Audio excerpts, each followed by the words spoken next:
Broadcasting from the business capital of the world, this is the Podcast Business News Network.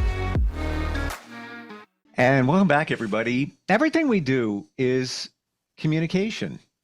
When you think about it, we communicate all the time. We're sending texts, we're sending emails. It could be any type of communication, written communication. Now imagine if that communication was so much more clear, concise, effective. How much better your life might be. We ask for things by writing them. Imagine if you got a quicker response by sending something. Sales, let's say you do sales. You want to sharpen a proposal up. This is all within her wheelhouse. And not only is it the communication for others, but it's also the way we communicate with ourselves. We'll talk about that a little bit deeper as we delve into what she's going on. She's also an author and a speaker, by the way. Marilyn Horowitz joins us on the program today. How are you doing? I'm great. Very happy to be here. Thank you. So much to talk about. I'm going to go right there. You are a writer. You have a book, and the book is called Bad Girl Pie. I look at the cover, and I do know what it's about, but I'm not going to go there. I want you to, but I look at the cover and I'm like, this looks like the cover of a late 90s, early 2000 movie in some regards. There was one involving pie, a couple of them. What's this book about? This book is about a woman who is a ghostwriter of celebrity cookbooks. And when we meet her, she's just finishing up a book. She's missed her deadline. But she is so prolific that she's the hardest working girl and the highest paid in her business. So all good. And then her father dies after a very, very difficult relationship. And she has a dream in which the inner voice comes to her and says, if you don't write your own book, Dorothy, you will become a ghost, not a ghost writer. And this sets her off on a quest. And her best friend and agent say, great, write this book and I'll make you, I owe you this. You've written so many books for me. I'll help you get this one to be a success. But what happens is the agent steals the book and sells it to a YouTube star. So there's Dorothy out for two strikes. And then her old boyfriend shows up, the one who's the tango dancer who broke her heart, and they have a passionate, hopefully well-written reunion. And then she discovers out that he's living in sin with his cleaning lady. Wow. Triple whammy, right? Seriously. So she has a very bad reaction to it, and she attempts to off herself with a dose of Oxycontin, which fails. And when she wakes up, she starts laughing. She says, "Did I succeed or did I fail?" And that's one of the reasons that she's a great character. She's best, she's loosely based on my childhood best friend. And so she pulls herself together, and her favorite bartender puts her in connection. She's a tango dancer by hobby, with a guy who's just come to America. He's a Argentinian tango dancer, really heavy duty, and he is preparing a very famous movie star. Think Al Pacino for a role in a tango movie. And so she helps him train, and then he wants to write a book about teaching this movie star. They get onto the set in Hollywood, and then the movie star freezes up, and Dorothy is the only person he can dance with, so she actually gets her 15 minutes of fame. So she becomes a momentary movie star, which helps her get her career back on course. And she discovers another book, and she's actually able to kind of find herself.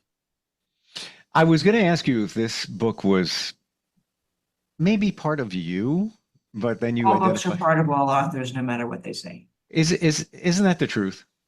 What else can there be? You can speak about what you know best about. You can write what you know best about. What do you know best about? What do I know best about? There's one thing. Us, individually. I don't think so. I'm going to disagree with you. And that's what I think we don't know ourselves at all. I think that we live with a constructed personality that has nothing to do with who we are. And that's part of what my book is about. I see where you're going with that. We know what we think is what we are. There you go. And that's why this is a good book, and I recommend it because it's funny. I mean, I think it's funny. She cracks me up. Good writers will tell you that they almost feel like they're receiving their books, from some other part of themselves, and they're just sitting there typing. It's not like you're making it up in a traditional sense. You receive it, and it comes out as good as you're skillful for receiving the messages. So while Dorothy and I have a lot in common, we are nothing alike. Hmm. And obviously, you have to write about what you know, and what you know is who you think you are. You have said something incredibly profound, Steve. That's the whole game. The idea is the trick is to start out by finding out who you think you are and not and acknowledging that that's true without fighting with the details. That's the big thing. Then you can say, well, I don't think I want to stay like this. I don't think I want to be in this movie. I took this piece because I had to get through school, and I became a cheerleader because it was convenient. And I, never fought with my first girlfriend because she was, very aggressive. And I didn't do this because of that. And I didn't become an actor because I had kids and I had to go to school. You've heard all these stories, right? And the way to find true happiness is to be not necessarily who you think you are, but to find out who you are, not to have a fight with yourself about it, to say, oh yeah, there's that thing that I do, and then make a decision about what you'd like to keep. That's the difference in what I'm trying to share. So in the book, and again, this is not a book with a message. It's just everything I do is like this. I have a glass of wine with someone, I'm going to tell them the same story, which is be who you are, acknowledge that, and then try to live the life that you were meant to live. So as we're talking about this, I'm thinking back to my younger years where I wanted to be a syndicated cartoonist. Came very close, Wow. very close. Why am I bringing this up? Because there were characters in the comic strip. And as I think back to all the characters, the main character was kind of pretty much me. The other characters, one was called TJ. That was based off of a teacher and a very distinctive look. So I'm hearing from you kind of the same thing where you take from this and you take a little piece of that, maybe a little nuance of somebody there, and a little something there, and mix it all together, call it a recipe, and then that gives you the finished product. Do you kind of feel that that's how it goes? I think what's more interesting, and this is where I've come to, because I'm a writer and now I'm helping all kinds of people, is that we do the same thing in our life. That's what most of us are, is we're like a book. We're a constructed personality where we get bits from pieces and we cobble it together into someone we think we know. Okay, that being said, well, we're going deep here today All right. in a good way. Do you feel that in many regards, all of us, the parts of our personality, and many therapists, counselors will tell you, we all have parts, Oh, not yeah. split or multiple personalities, Aspects. aspects. We'll put that, multiple personalities over to the side. We're not talking about that. But the aspects, do you feel, Marilyn, that those aspects ultimately in some way come from people that we've known, whether it was in our childhood or moving forward, little pieces here and there? No, my assessment is much darker than that. My assessment is that the first thing that happens to you is you have to survive, and that you immediately have to make adjustments in your true self in order to survive. Like your mom doesn't want you to stay up and you want to stay up and watch TV and she wants you to go to bed. It's a betrayal of self. So you start off with an act of self-betrayal. All right. The first time you cry and you realize you're not going to get fed, you stop crying. And so what happens is that each time this happens when you're little, it's a traumatic event. And we all know that one of the side effects of traumatic experiences is you can't handle them. So you split off and you create an aspect. And it doesn't mean that the aspect is a result of negative things. Some things are positive, but these aspects are parts of you. It's part of your true identity that is trying to find a way to stay in this awful thing where you have to betray yourself in order to live, but you're trying to stay whole. And that, I think, is a lot of what I believe it is. Mm. So, no judgment, but I think we're trying to stay whole and we splinter. And the whole point, and Dorothy does this in the book, she's sort of consciously schizophrenic. She makes jokes about it. She's a writer. And at the end of it, her parts of her that she doesn't like integrate with the parts that she does, and then she kind of transforms. And I think that that's what happens to a lot of us when we, in midlife, when we suddenly realize that we're, it's like that song by the Talking Heads. It's like, is this my life? Wait a Is this minute. my life? Well, Marilyn, hold on a second. That song comes up for me all the time. As a matter of fact, many established artists and even new ones admit that they listen to that song once in a lifetime, very often, just for the Give me lyrics, chills. just for the, I'm getting them too. And that song comes up for me. I kind of live that life too. And what song are we referring to? The lyrics are, you may find yourself in a beautiful house with a beautiful wife, with a blah, blah, blah, blah. And then you may say to yourself, well, how did I get here? And it's true. Like when you look at your life now, it's like, how the blank did I get here? How did this all happen? How did these pieces all come together? It is kind of prolific and profound when you look at it that way. Like, how did we even get here? Like, how did this journey all happen? When you Yes, take a but look at it. unfortunately, people spend too much time trying to answer that question. But a better question is, I am here. Mm, Which part of this is still part of my identity? Jung talks about this. What happens is one day you wake up and you find yourself, you're crying in your car for a few weeks. You don't know what you're crying about, equivalent. And then one day you walk into your house and you're like, who lives here? And you have this moment and my approach to that is that's the best thing that could happen to you. mm. But that's a moment when your true identity is feeling strong enough to try to poke its way through. So we're born with this. I mean, the world is a very cruel place. It's very cruel because you can't be yourself if you want to survive. You have to fit in the herd. If you stand out, they're going to kick you out of the cave and you'll starve. And what you give up is inestimable, and that would be okay if you were allowed to choose, but no one tells you, except for me, of course. I mean, already by now I'm pretty blunt. It's like, yeah, okay, so here's this wonderful life you're living, not so much. Okay, you come in, the first thing you do is you give, Kierkegaard, the philosopher, says, we give pieces ourselves away all day long. We lie, we don't tell the truth, we do things we don't want, and then someone asks us for $5 and we get crazy. Like the little things set you off. Yeah. Wow. Gotta tell you, I know we're gonna have a writing coach on today, and she's written a book, and she gets right to the point, and she's got lots of resources. Marilyn, you run deep in such a wonderful way. It's not just about writing. You've got some just deep understanding of fundamental of what makes us operate mentally.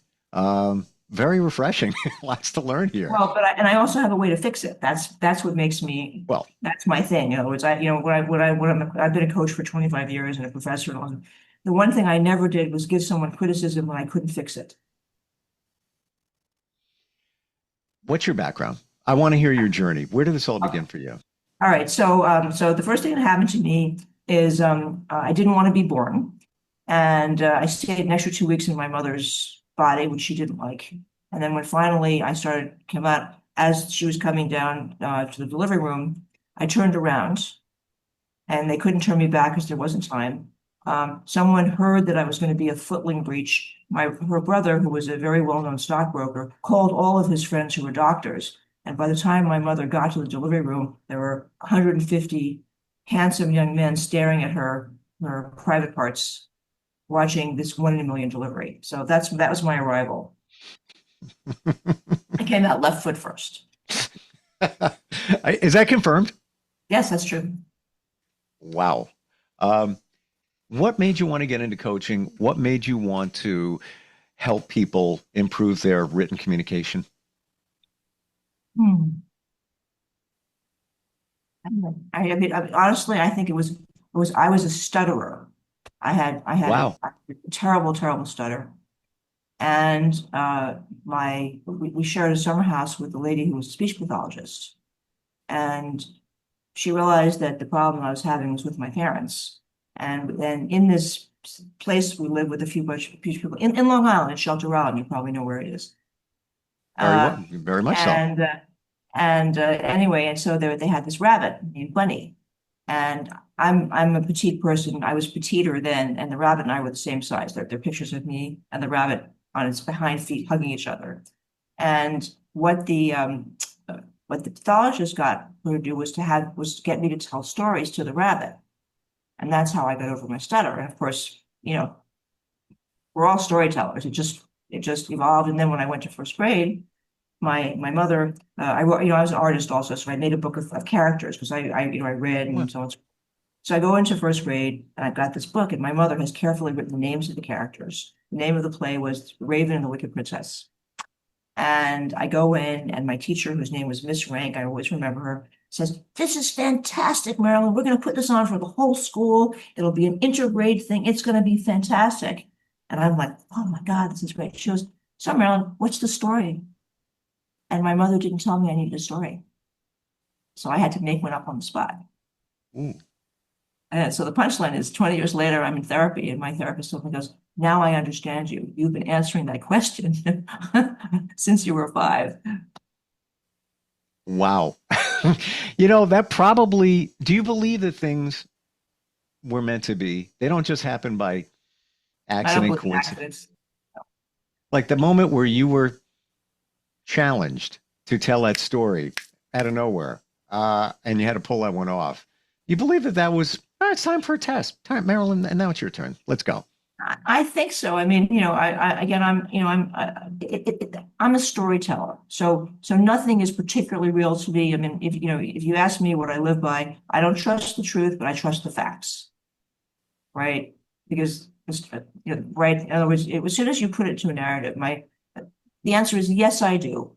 I also think that that on some bigger level, whatever that is, that there's something that it's part of you that you access when you do the practice, which maybe we'll get to in another time. When we do the practice, the sheer act, the somatic act of moving in a certain way connects you with, there's in the middle of your brain, there are 4 glands, the pineal gland, the pituitary gland, the thymus and hypothalamus.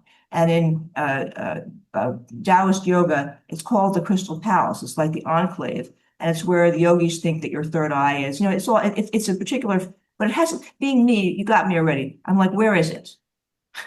It's like that's me. I'm like, okay, so I have an unconscious. Where is it?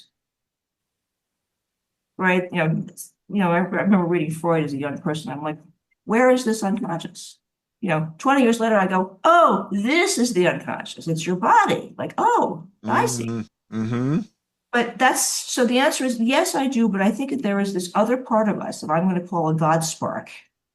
And whether we're connected with a heavenly deity or collective unconscious, which is what Jung promotes, or whatever it is, we're plugged in to this big universe of Emerita and other people. And I do think that, yes, we are put here for reasons. I think we have planets.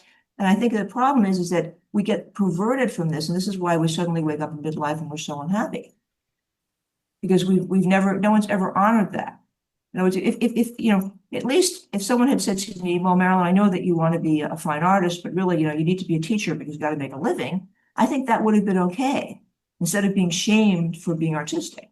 See what I mean? Mm-hmm. And do you believe that that's where the challenge within most of us comes, where we kind of wake up, like the song says, how did I get here? We weren't expecting that wake up. We just, all of a sudden you have that realization.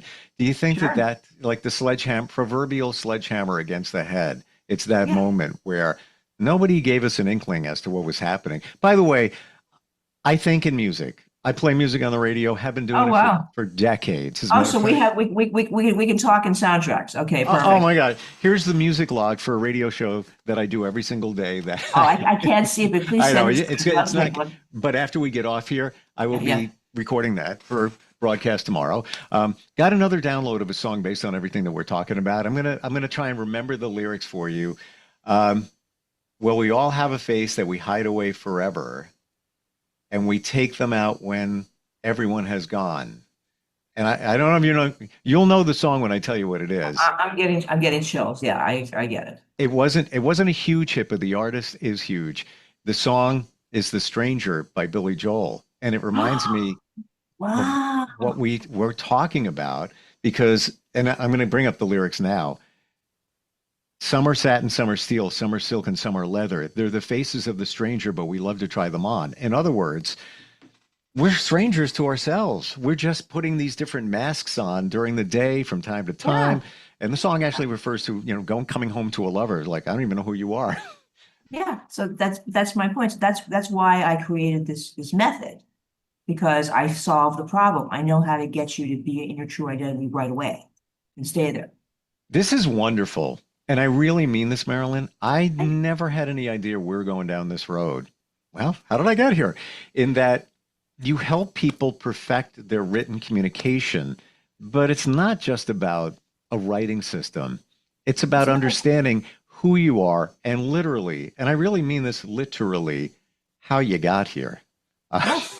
Like, it's pretty amazing. And I've talked to writing coaches before, all good. Uh, you're not them. You're very different in terms of how deep you go, which is amazing, truly amazing. That part of the reason that I'm doing this is I had an experience. I always thought I was just a teacher. I mean, part of the reason I was so successful, uh, and I am successful, is I help people with lifestyle things. Like I'm working with a novelist now who's writing an incredible book. He's an estate lawyer. He has a huge practice, and he's in his early 60s. He's got a wife, all the usual nonsense.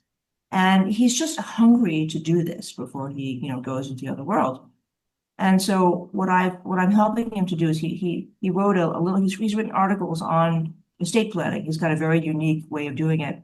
And so I'm helping him organize that as a book so that he can use that to get out of his practice. Wow. So he can go off and, live in the woods, or he has a house in Florida or something. So he can live his dream before he gets too old to have it. Meanwhile, he works with me and he's up on my website. He says, before I started doing Word of the Day, I wasn't writing. Now I do the Word of the Day every day. I've written 47,000 words in 3 months. Wow. So who would consider you somebody that either maybe these are all, hypotheticals, somebody who wants to write a book, somebody that wants to communicate better, somebody that really just wants to understand how they can up their game. They could be a C-suite executive, but they want to express themselves Yep. in a better way. All of the above would be you? You are helping me manifest my dream in this conversation, because the answer is what this thing that I have, the Beyond Happiness Method of Word of the Day, it's a foundational practice. One of my students was a very troubled person. She was a devout Catholic. And you do the hug the first thing when you wake up. And she said, well, is it okay if I do that before I pray? And I said, if you don't do it, you don't know who's praying. Wow. If there's a real you, there really is a real you, and you can access it just by doing this technique. And then you're centered. We're almost out of time. There's so much here to talk about. Like, I could keep going. This is finding yourself, centering yourself, living in the moment. I'm believing that all of these are kind of foundational for what you offer and help somebody as you help somebody connect with themselves. Would you say that's in the wheelhouse? Yeah. The difference is that people ask this question, and I actually solve the problem, because that's the kind of person I am. I'm like, I'm not doing this. Where's the unconscious? Where's my third eye? You know, These are all I, questions I ask all the time. yeah, but I have answers. And they're answers that everybody recognizes as the truth. Your third eye is in here between these four glands, right? The unconscious is the body. See, I never heard that described before, that the unconscious is the body. I just think it's the mind. However, in my journey, as I'm learning that everything that we've experienced, the traumas from our past, and they could be small, large, whatever they may be. You could have been picked on at the playground when you're 7 years old. That's a trauma. It is in your body. It's in the cellular level. The body doesn't forget. It's somewhere, somehow, it's in there. Is that what you're referring to when you talk about the subconscious? Yes. And the idea is again, 20 seconds of history. My mother was a philosophy professor, and had a huge wall of books. And I was a late reader. So when I started to read, I never stopped. So I read down the shelves when I was way too young. So I started up with the pornography on the top, and I got down to Wittgenstein at the bottom, and Freud and Jung, and I read all these things. And I said to my mother, I said, Mom, these people are all talking about thinking, and they're not answering any questions. They just want to talk about having the problem. Like, what is this? And I got the usual blah, blah answer. But for me, it was like, no. Freud said you can't get to your unconscious unless you're sleeping. You have to get through dreams. I'm like, no, I'm going to find a way to do it when I'm awake. So it's my nature. And this technique gets you to that place, which you can't get to unless you're asleep. For most people, while you're awake, on demand, connects you with yourself. And the method is that you do it often enough so that you're your biological part of you, which is keeping you in the fake personality, so your survival goes, wait a second, my job is to keep this body alive. And I never knew this before, but when this annoying personality is actually happy, the body is much healthier. Maybe I've got to support this attempt to be happy as opposed to thwarting it, which is what the biological self does, because change is dangerous. Right? Change could mean suddenly the bear comes and tries to kill you. Change is not something that your biological nature wants you Well, to oh do. no, we all resist change because it's not safe in our minds and it's not comfortable. So my idea is let's convince the part of us that thinks it's unsafe that it's safe. Well, in my journey, it has been hypnotherapy to Oh, fantastic. access the subconscious, but you can do that without hypnotherapy. Yeah. Wow. I mean, there's so much we need to talk about, but before we even get into any of that, you have shall we call it an offering for your book, right? Tell us about Yes, that. I do. So the offering with the book is that whenever you're listening to this podcast, it was on August 1st, and it's on Amazon, hardcover and in Kindle. And I'm a struggling writer, even though I've written 8 or 9 books. And I am going to ask you to please spend $22 or $8. I think it's $8 for the Kindle. Please buy my book. Please post a review. And if you will send me a proof of purchase, it's that we will send you a piece of pie. We really will. I thought you were joking about that. Again, the book is called Bad Girl Pie. I thought you were kidding, but no, you're not. And I think that's a very fair offer. Or we'll send you a gift certificate to Dunkin' Donuts so you can go buy the pie. Whatever. It's funny when I grew up. I need help here. When I grew up, I love those little Hostess pies. I'm not talking about I that. know. That's the I can one, see. I saw them in your mind that they're wrapping paper with blue writing. Yes. I can smell them. I could. Yes. Oh, You're amazing at what you do. You have this whole system that you've developed to help us become a better writer. But again, this is not just about being a better writer, not just about expressing yourself better. This is about connecting with yourself and moving your life forward in many different ways. Fascinating. What's the best way to find you, Marilyn? Let's see. Well, I'm on Instagram. I'm on TikTok. I'm on Facebook. I have my website is marilynhorowitz.com. And if you want to come to one of the webinars, you can find them through Eventbrite or on the website. We also have a Substack if you like reading. And that's it. So, final question here. Would you help somebody, let's say that maybe they're thinking about writing a book, maybe they're thinking about a screenplay, maybe there's something floating around out there. Can you help them more effectively write that type of thing? Or let's say it's something else. Let's say they're struggling with a major proposal or something major in their life in terms of writing. It makes no difference. It makes no difference. The reason you're not able to write it is because you have the wrong part of yourself writing it. Say that again. You've what? You have the wrong part of yourself trying to write it. Right? And we have this little thing in our brain. It's an actual place in our brain. It's called the habenula. And it's this little place that doesn't want you to fail, so it prevents you from trying. It shuts you down. Yep. Nothing to do with writer's block. All this nonsense. It's a bunch of marketing nonsense. Yep. Not right, because your biological self is afraid of change, and it's easy to fix once you take it on the level. So the answer is, it doesn't matter what you're writing. If you're a person who writes proposals, then that's your passion. Beautiful. What matters is that we're with your passion. So that's part of the reason I hope to, in these podcasts, is to get people who do other things like business or whatever they want to talk to me and see if they can implement this. And what you just said, the fear of failure, it's huge. It's huge. But what if it's not your fault? What if it's not emotional? What if you don't need therapy? Right. What if you need to acknowledge that it's your part of yourself protecting another part of yourself that just has gone a little haywire? Absolutely. And where does it all come from? Our past, could be childhood. Many believe that's most of it. And it's in that thing called the subconscious. And the fear of failure isn't just producing something and having somebody see it, look at it, and say, well, this is crap. I love how you use that word on your website a lot. Yeah, but it's also, you feel like you're failing yourself, that you didn't hit. You are. That now, wait, let me say, this is the most important thing. You have hit the nail on the head. You are. We're all being told there's nothing wrong with you. That's not true. We are betraying ourselves. We are doing something wrong. That's why I can fix it, because I know what it is. That all this is all BS. And it's not that these modalities like therapy and stuff don't help, but you're not doing them at the right time. You have to start with this practice I've developed and get real. And then you go in and you fix all the trauma and whatever, but you're coming from the true self. No other way around it.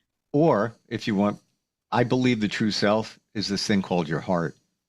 Oh, yes. It's not just the thing that pumps blood. It's the center of everything. It's probably more important than your brain.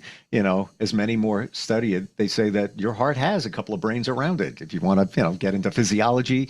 We're out of time. We can't go there, but so much to talk about next time we get together. I love what you do. Got to tell you. And again, your website, it's your name, right? Your website? MarilynHorowitz.com, yeah. Marilyn, thank you for today. Congratulations on the book in advance, which thank you. comes out tomorrow. And looking forward next time we get together. And the last thing I'm going to say is that the people who like this book most are not women, they're guys. That's what you go look. Guys love this book. I don't know. I'm going to tell you that because she's a really interesting character. So I'm intrigued and got to dig into that. And you're scared then. Yep, I appreciate it. Thanks for being here today.